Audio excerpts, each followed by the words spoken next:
Welcome to our study on the book of Romans. This is the Romans Education Part 1, and this is session 23. And I want to officially say to everyone, not everyone, to the dads, Happy Father's Day of 2014. So I expect every dad will be treated like a king. I know Eric made out pretty good this year, talking to Crystal, and you know, I don't know what everybody got, but this is a day that we honor dads. And in honor of that, we're going to do sonship, which is exactly what we did on Mother's Day. And it's what we did on Easter. And it's what we did on Christmas. Because this is what we do. Okay. Remember those flashcards I gave you? Did you take those home, cut them out? You didn't, did you? You didn't cut them out? We don't have the laminator. Did we bring a laminator? I wound up making a feature this morning and didn't get a chance to pack all that. Okay, all right, but it will happen. Okay, so if they bring their cards next week, if you bring your cards next week, the body's mouth said she'll bring the laminator. Okay. Okay. Did you look at those cards at all? Did you look at them? Were you able to do all the way from Romans? I thought I heard something, but I guess not. No. That would have been handy if we'd have been doing that all along, wouldn't it? Yeah, That would have been really handy. Okay. The reason I'm asking you about the cards is because I need you to make a note on something. I know you don't have your notes yet, but I need you to make a note on something because I need you to change something. And I'm going to give you what that change is right off the bat. When I gave you those attributes, look, when I gave you those attributes, I'm looking at those and looking at those and looking at those, and I need to extend one to a different term. Here's the way it goes. Number 2 was cooperate. You knew that was right. 3 was serve, and you knew that was right. What I get, huh? I had interdependence. You need to, as we discussed in the last session, I didn't correct that on the card. My mistake. So I had interdependence, but you remember why we changed that to cooperate. We didn't change it. Interdependence is not a conduct. Remember, this is our godly conduct. Interdependence is an attitude, but it's not a conduct. So the conduct that came out of that dependence, remember, look, I'm not going to take but a second on this, but look, when the foot says to the hand, the foot cannot say, I'm sorry, the hand cannot say to the foot, I have no need of thee. What's the opposite of that? I have need of thee. Why does the hand have need of the foot? Because it takes all of the parts of the body in order for the body to function. Actually, it takes all the parts of the body to be a body. Remember? If it were all one member, where were the body? And so, if you've got to have them all, so what we determine from that is we are dependent upon all the other parts of the body doing their part. That's what makes the body function. But interdependence is not a conduct, and that's what we're after here, the godly conduct. The conduct that comes out of being dependent upon all the other members is I've got to cooperate with all those other members. And so remember what we had here was use or purpose, remember? Well, that's not a conduct either. The fact that I have a use, remember the foot was saying, because I'm not the hand, I'm not of the body. And so then the foot has to discover, you know what, I have a use in the body. The foot has a particular use that all the other members of the body would have a hard time making up for. And so the part, and that's the part that I want to get to here, because even though use is a proper conclusion, it's not the conduct. So I need to carry that conduct out a little bit. And I have to tell you, when this came up, This was great. It was like the light came on. Because if, and remember, the foot is talking about itself, right? Okay, now if the foot is talking about itself, and it's saying, I'm not the hand, and therefore not of the body, and then it realizes, oh, wait a minute, I do have a use, I do have a purpose, that demands, by the way, no matter what part of the body you are, no matter what office you fill, when you realize your use to the body, that demands that you participate. There's the godly conduct. And you know what that means? That means that if you're going to participate, that you can't sit on the sidelines and say, I'm going to let this body function with all the other members taking up my slack. See, the foot can't take a vacation from being the foot. It's always got to be. If you ever woke up in the morning and your foot said, no, I'm not going today. You go in without me. You're not going anywhere, likely. I mean, unless we do, we used to have these adages when I worked at a church in Louisiana. We used to say, you don't call in sick, you crawl in sick. And that's what you'd be doing without your foot. Okay, but here's what I want to show you, and this is great. So when this word, participate, I thought that's the perfect word. Look what Charles Smith said about this. And you haven't seen this before. Participate, to take a part, share, or portion in common with others. Participate implies a more perfect unity or feeling of community or possession. Hence, it is always followed not by of, but by in. You participate in something. See how that idea of community? We're in this together. Two persons may, here's a similar word, partake, but that's not the word. Two persons may partake of the same dish, but they participate in each other's feelings, convictions, joys, and sorrows. I thought, wow, that is really good. And so I'll give you one last one. This is really short. This is George Crabb. Participate. We partake of that which pleases ourselves, but we participate in that which pleases others. Boy, that's almost body thinking right there, isn't it? What does the rest of your body want from the foot? They want it to participate. I don't know why I had this cough going on.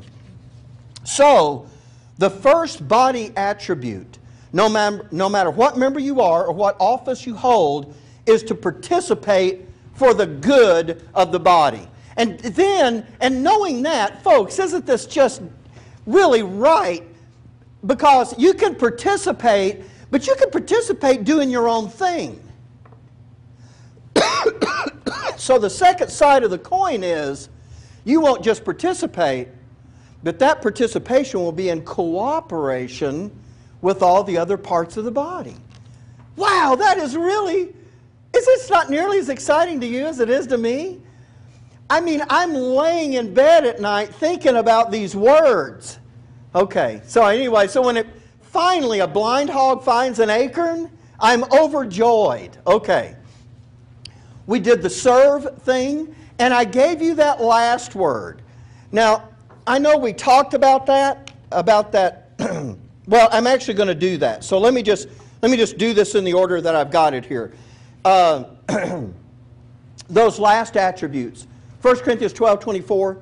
For our comely parts have no need. That stop, you got that colon, and now you're in that fourth attribute, which I'm about to tweak for you again. You'll need to change this on your flashcard, okay? So far, what have we done? We changed 2 out of the 3. Okay, so here we are. Verse 24, for our comely parts have no need, but God hath tempered the body together, having given more abundant honor to that part which lacked, that there should be no schism in the body, but that the members should have the same care one for another. And rather one member suffer, all the members suffer with it. Or one member be honored, all the members rejoice with it. Well, there's the part that deals with that that last body attribute. And I told you these last two attributes are very closely related. And the key now is to look back up in verse 24 at that word tempered. For God hath tempered the body together. And if you remember last time, I talked about a Damascus steel knife and how all of those layers of metal are tempered together to make a single unit. So you know what's happening now? Now God is changing this from us looking at individual members to looking at the body as a whole. It does have many members, but He's saying because He's tempered the body together, all of that now is going to kind of change the perspective. And so what you have in tempered is to bring something, such as a body,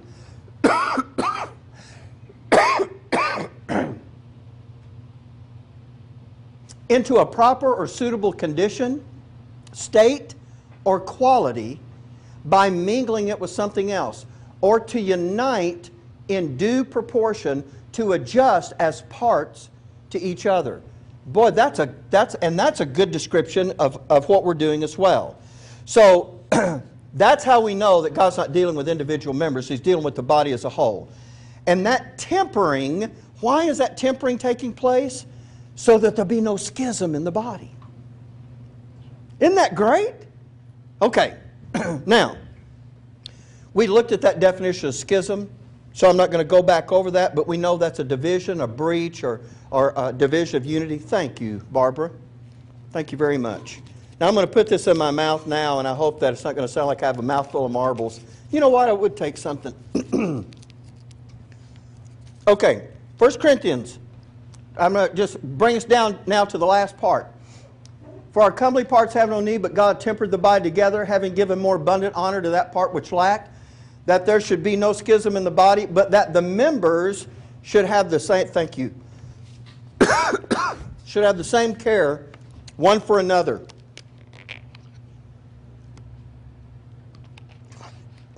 You know, I think if that was Dr. Pepper, that would have cured my cough completely, but no, I'm kidding. I'm just kidding. Just kidding. Oh, okay. Okay, thank you. I'm kidding. Thank you for the water.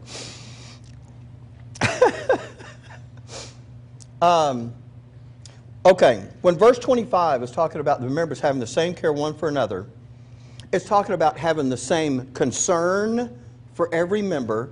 We're taking the same notice that we're taking for every member. We're paying the same attention to every member. In other words, we're not paying special attention to one and then not so much to another, but we're looking out for every one of those just the same. Let me add now 25 and 26. It says that there should be no schism in the body, but the members should have the same care one for another. And rather, one member suffer, all the members suffer with it. Or one member be honored, all the members rejoice with it. And what verse 26 is doing is it's amplifying. When verse 25 says that we should have the same care one for another, verse 26 is amplifying on that care. And it's giving you a way of how that works. For instance, when one member suffers, all of the other members suffer with it. And when one member is honored, all the other members rejoice with it. Therefore, the fourth body attribute, and I know what we called this last time, we called it that we're looking out for the welfare of everyone. And then, but you know what? And you could change that and you could say, okay, well, we're really paying attention to the well-being of everyone. But guess what? That's not a conduct either. Welfare is not a conduct. Now you say, well, we're looking out for their conduct. But that's not a verb. See, that's what the problem was. We needed 4 verbs up here. Participate, cooperate, serve. Welfare is not a verb. You got to have a conduct that goes along with that. And then this came to me. This is a great week. I got 2 came to me's this week. And here it is. Because I wondered, what describes both of those? You could say that if one member is suffering, we're all suffer with it. You could say that's empathy. But we don't use empathy when something good has happened. If Linda says, I won the lotto, I would not go, I empathize with you. because that kind of means something bad, right? So empathy isn't it. And so, but I thought, you know what? But no matter if it's good or bad, all the members. What is going on with me? All of the members. You know what? Let me tell you how I came to it. You'll laugh at this, because I was thinking to myself, what is it that describes that no matter what's happening, good or bad, how the other members are responding to that?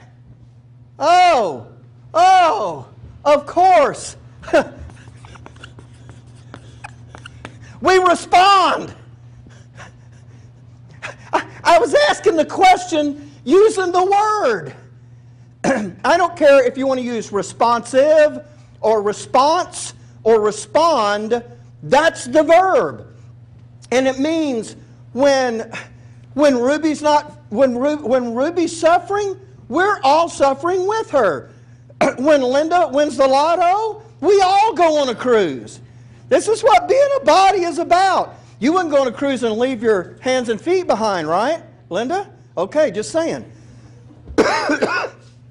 My point is, we're tempered together.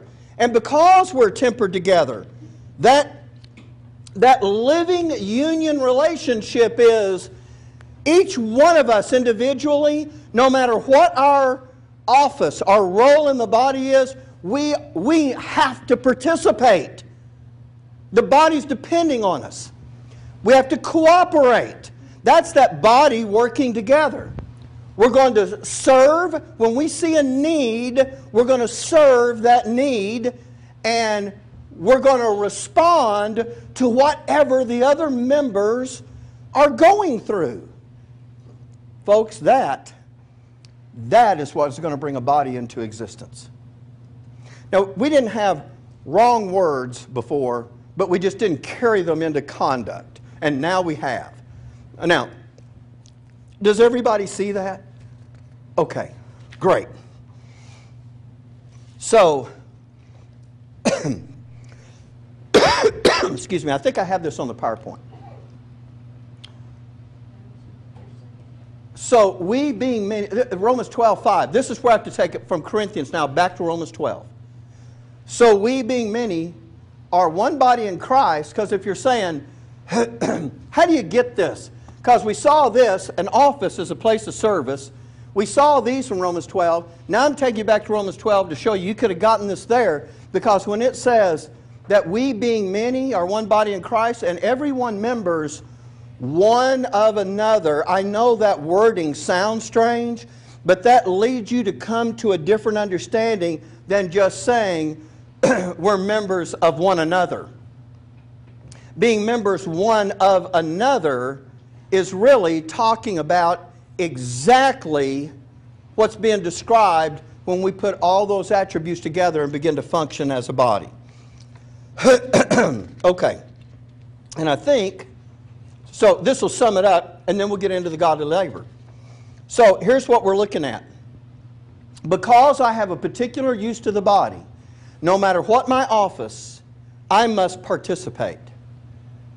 And by the way, you've got to understand that as a part of this body, because it's likened unto your physical body, that we need every member to participate. Now, I'm going to answer the question because you're saying, okay, so how do we do that? What do we all need to do?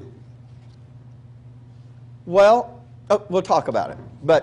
And it's not going to be what you think, but we all participate. Number two, since a body depends upon all its members, I must cooperate. All those things, they can't all be doing something different. Women call it multitasking. Doing more than one thing at a time. Yeah. But you know what? Even when you're doing more than one thing at a time, all the members of your body are cooperating toward that, right? At least in women. Not with men. I've seen it. It's not pretty. Number three, because there will be other members who have needs, I'll serve those other members of the body. And then lastly, for the good of the entire body, I'll appropriately and purposefully respond in accordance with whatever happens to the other members to produce their well-being. See, I'm trying to tie all of those thoughts together. Is there any question about these 4 body attributes? Does that make sense to you? One day, as we go through the education, you may look back and you may go, you know, for one of these, I see a better word. And you might well do that. But for now, I believe these words actually encapsulate what it is that we're after and what we're able to get done here. Okay. So, these body attributes, let me say this as we get ready to round this up. These body attributes are the things that have to be in our minds, not only as we meet together as a body, and have to be in our minds as we live in this assembly, but they're in our minds when we make decisions. And we'll never put those things aside. Don't be thinking that, okay, now we got 4 words, we'll put them up on the shelf and we're done with them. But it won't work that way. These will always be in our thinking. And every decision that you will make now will come through the filter of those 4 things. And by the way, I'm not going to take you through it, but can't you see how every one of these involves being selfless? I'm going to do my part for the good of the body. I'm going to cooperate with the other, with what the others do. All of that. No wonder selflessness was the first thing that got generated in us. It got generated right there in verse 3. And look, I just want to make sure that you have this down. Because if we don't, there's no sense in us moving on. That if I were to say to you, what is it that was supposed to generate godly, selfless love for the other members of this assembly? You should be able to say, that's it right there. In other words, and you're going to get a flashcard on this, but when it says, but to think soberly, according as God hath dealt to every man the measure of faith. And if you know what the measure of faith is, if you know it is the responsibility that we have been given by our Father to labor with Him, and that we have all been given that responsibility equally. Bob has the same measure of faith that Ruby has, which is the same as Karen's, which is the same as Clifford's, which is the same as Bud's, which is the same as Mark's. It's the same as mine. Nobody has a greater measure of faith. He has given us all the measure of faith. And when I understand that because it's going to take all of us, whether I called your name or not, it's going to take all of us to make this body work. And I know how much we're all needed in order for that to function properly. If you care anything about laboring with your Father, wouldn't knowing how valuable those people are to this, wouldn't that produce a godly love in you for them? I mean, I'm not just talking about we're working together on a project. I'm talking about we're doing something here that our Father's doing. We're going to be doing something up there that He's doing. And when I look around at the people in this room and I realize I can't do this on my own, I need every one of you to get it done here, what He's going to do right here in this assembly. And that's going to train us for what we're going to do in the creature. I look at that and I think, I love these people. And I don't love them because they're nice to me, although I do want you to be nice to me. I don't love you because, you know what, you're just fun to be around. But I love you for a godly reason. A reason that involves what my Father is doing. And that look, I do like you. I do like your personality. Excuse me, I do appreciate your treatment of me. But beyond all of that, we're in this together. I'm going to spend eternity with you. And we're going to be working together to do something. And I realize how critical, and to me, like it is to you, that is a big deal. If it wasn't, you'd be going to church somewhere else. Honestly. Because you can go somewhere else and you get a lot more entertainment than you can get here. In fact, you can't get any entertainment here. I don't even juggle. All right, so my point is this. I love you for that. That's what, see, God has dealt to every man the measure of faith. You've all got this. He is saying, this is what I want. You're all in this to labor with me. That's the thing that produces that godly love. And if we're not able to say that, I'm saying it to you now, so we'll stop and think about it that way. And that's why the next time you get that little set of flashcards, that's going to be one of those cards in there that you're going to look at, because that doesn't just come naturally. The natural thing is, I like Ruby because she's a sweet gal. Well, I've pretty much run out after that. Okay, but I want you to now look around and say, you know what? I love the people in this room because we've all been dealt the same measure of faith. We've all been given a responsibility by our Father to labor with Him. We are truly in this together. And I'm not trying to insult anybody's feelings of fraternity in the world, but the bond that is going to be built by the people in this room is going to supersede any bond that any worldly organization has ever enjoyed. And there have been some pretty significant ones. And it's going to go beyond that. That's where we're going with this. Okay. So, now I want to answer, the last thing I'll do before we get to verses 6 through 8 is answer the question. Because the question I raised for you a while ago is, now, so how are we going to do those? If we're going to take those four things and we're going to start putting those into work, you got to tell us how that's going to happen. And my answer is this. No, I don't. I don't have to tell you. In fact, I have to not tell you. Do you know why? Because if I start putting on the board, here's what we're going to do, you know what I'm doing? I'm writing a law up on the board, and I just created a tutor and governor for us. I can't do that. And you're saying, well then, how are we going to do this?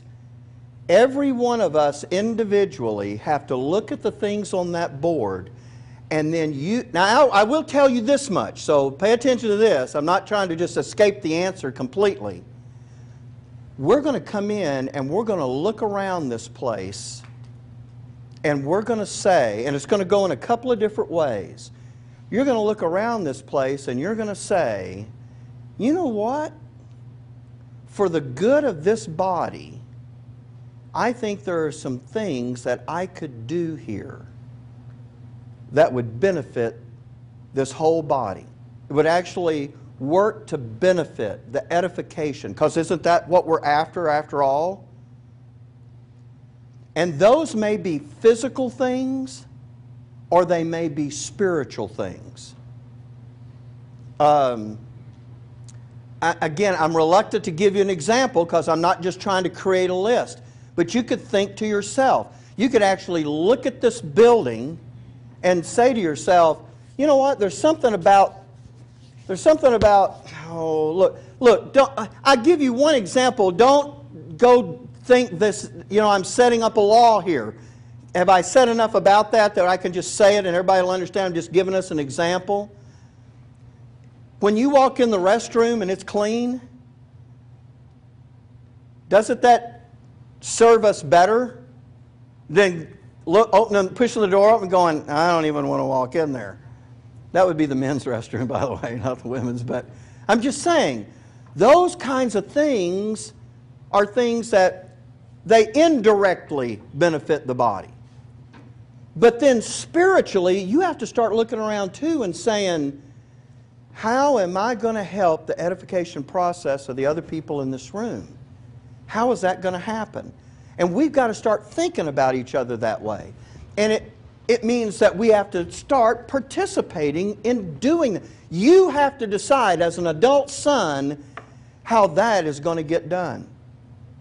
And you may see something else that's happening and you're going to cooperate with that. Now, I know we're just getting into the beginning stages of this. And I'm trying not to set up a list, but you are going to be given some things as you go through the education that is going to take those four ideas right there And it is going to flesh those out, and you are going to see some very practical ways in which you're going to be able to help the other members of this assembly. And do you know, look, I had a verse, and I don't know if I put it in the PowerPoint or not. Just let me look real quick. I don't guess I did. But it's going to be up to you to determine how you're going to behave with those 4 body attributes with the rest of the members in this assembly. And by the way, you do realize that some things about your body, even when it's growing up, are fixed. It doesn't change. So there are some offices in this local assembly that are fixed. I'll give you 2 of them that the Bible talks about.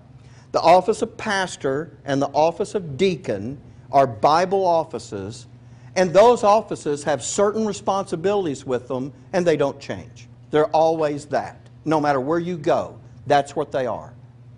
But all of these other offices that the members of this assembly will fill, and we're going to get to talk about that. Those things, sometimes, whatever office, let me just pick on Clinton a minute. Let's suppose that Clinton's one of those offices. There's going to be times when his office is going to be very needed. He's going to be very active in it. And then there may be a time when he's going to say, you know what, you really don't need my office right now at all. Think about your body. Right now, you're sitting up there, but your feet aren't doing a whole lot. You could actually prop your feet up. But there's going to come a time when you're not going to be able to do that. You're going to need those feet to do something. That's the way it's going to be in the body. Also, what you do in your office is not going to be static. In other words, at this particular time in this assembly, it may include this, but later as the assembly grows, it may expand to include something else as well. I know I'm not being specific about this because I haven't talked to you about the offices yet. But I'm just trying to let you know that those are the vehicles by which these things are going to now get put into practice. And you're going to see real ways to do that. But I need you to be thinking about those ways. Okay? All right. Now, I got left here 2 minutes. So, the questions, and I've done it this way in your notes. As kind of a checkpoint to see if these things are really working in you. When you come into the building, ask yourself, do I on purpose look around for physical things that need attention? Am I really looking at the other members of this assembly and wondering what I can do spiritually to meet the needs of the folks in this assembly? All of those things that we're going to be doing, we're not going to be doing them just to do them. We're going to be putting them into practice because this is the way that we're going to learn how to function out of them here, because that's what we're going to function out of in the creature. Now look, I know this has been very general. I know I haven't given you specifics. And you know why. I've done that on purpose this way. But this is going to get fleshed out in your thinking. I just need you to start thinking about it that way. Not about ourselves. When we walk in the door, it can't be just, here I am to get this. Now we have to start looking out to the other members of this assembly and really being aware of the other members of this assembly. Okay, well, that'll finish it up for this first session. When we come back in the second session, we're going to take this up in Romans chapter 12, verses 6 through 8, and that's the godly labor.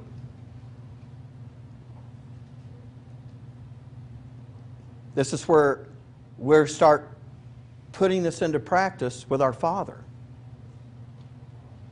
Why are you all looking at me like waiting for the other shoe to drop? What?